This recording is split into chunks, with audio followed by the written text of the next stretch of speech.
Hello, good morning. Myself Ravina Kalyan, Assistant Professor, Faculty of Physiotherapy Department. Welcome to our YouTube channel RPIT Academics. If you like the content of this channel, please do not forget to subscribe and share the content. So in this presentation, we'll discuss about the breathing exercise, in which first are the goals of the breathing exercise. And first is improve ventilation. Ventilation is the movement of air in and out of the lungs. Second is increase the effectiveness of cough and promote airway clearance. And the third is to prevent post-operative pulmonary complication. And next is to improve the strength, endurance, coordination of the muscles of ventilation or muscles of inspiration and expiration. Next is maintain and improve chest and thoracic spine mobility. Next is promote relaxation and relieve stress. And the next is to teach the patient how to deal with the episode of dyspnea. Next is assisting in removal of secretion. And the next is correct abnormal breathing pattern and decrease the work of breathing.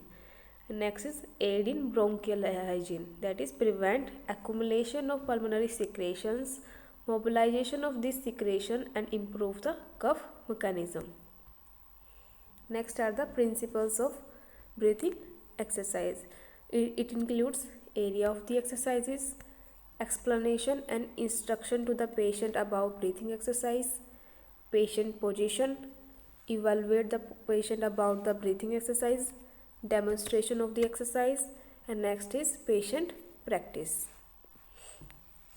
Next are the guidelines for teaching any breathing exercise. First guideline is to choose a quiet area to get a proper interaction with minimal distraction.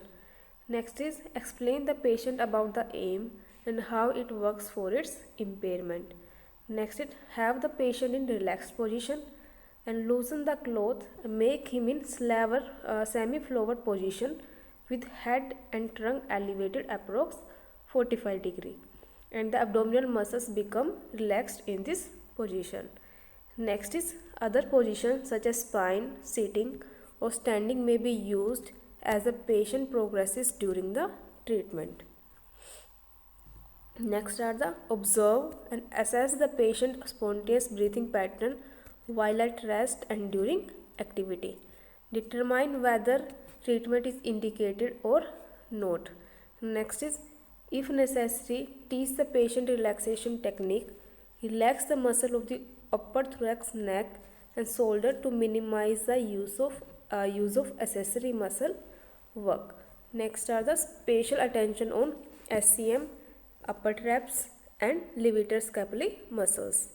Next is demonstrate the breathing pattern to the patient and have the patient practice the correct technique in variety of position at rest and within activity. Next are the precaution during breathing exercise. Never allow the patient to force expiration.